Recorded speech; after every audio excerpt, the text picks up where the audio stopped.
The courtroom doors creaked as Elias Brooks entered, his ebony cane tapping softly. His pressed gray suit and polished shoes couldn't hide the lines of age or the quiet strength in his eyes. But to them, he was invisible. Young attorney Carter Whitmore leaned against the table, eyes gleaming with arrogance. "Guess the janitor got lost," Carter sneered, prompting muffled snickers. Judge Reynolds barely looked up. Behind Elias, his granddaughter Olivia shrank into the gallery, cheeks flushed with humiliation. Elias paused, surveying the room, letting their ignorance wash over him. They didn't recognize him, didn't see him. But they would. Because the halls they strutted through. He once commanded them. Carter sauntered to the center of the room. "Your Honor, this gentleman claims to represent Miss Brooks," he smirked, "but where's his license? His relevance?" Olivia's fists clenched on her lap. The judge waved dismissively. "Let's not waste time." Elias stepped forward, pulling a faded document from his case. His hands, though wrinkled, were steady.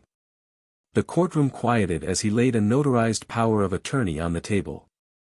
Carter scoffed, but the clerk's expression shifted. Then came a second file. Court transcripts, bearing both Elias's and Carter's names. "I taught you once," Elias stated, voice like velvet steel. "You clearly forgot the lesson." Carter's cocky smile faltered, replaced by something else, fear. "Objection," Carter blurted, but Judge Reynolds raised a hand. "Proceed." Elias opened a third folder. Housing records. Racial bias complaints buried beneath paperwork. Legal sleight of hand exposed, page by page. His voice, low but razor-sharp, sliced through Carter's confidence. The gallery leaned in, whispers hushed. Olivia's eyes widened, realizing, this wasn't just her grandfather. This was the man who had once stood at the pinnacle of the legal world. Carter's face flushed. His opponent was his forgotten mentor. "You always had the gift of talk," Elias murmured, eyes locked on Carter, "but law isn't words, it's truth." The courtroom held its breath as the scales visibly tipped. Elias peeled back the final layer of the case, exposing signatures forged, deadlines manipulated, an entire legal setup designed to fail Olivia. Carter stammered, rifling through his notes, sweat beading at his temples. The room, once dismissive, now crackled with tension. Judge Reynolds leaned forward, hands clasped.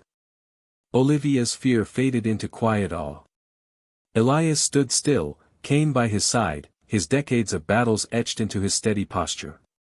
"They underestimated you," Olivia whispered.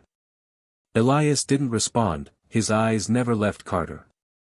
The truth had landed. It didn't shout. It didn't need to. The silence in the room was its own verdict. Judge Reynolds closed the file, exhaling. "Mr. Brooks," he said slowly, "it seems you never really left this courthouse."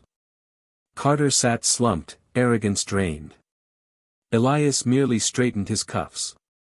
"I didn't come to remind you," he replied softly. "I came to remind her," his eyes softened on Olivia, her future protected, her voice intact.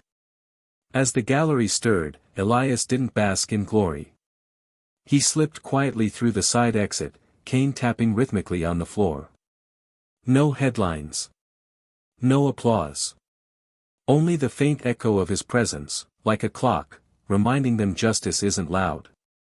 But it never leaves. Some people believe silence means weakness. But Elias Brooks showed us the truth: silence, when paired with wisdom, carries more weight than arrogance ever could. You don't always need a loud voice to defend what's right, sometimes, presence speaks loudest. If Elias's story reminded you that dignity has no age limit, hit that subscribe button, leave us a comment, and tell us, have you ever been underestimated, only to prove them wrong?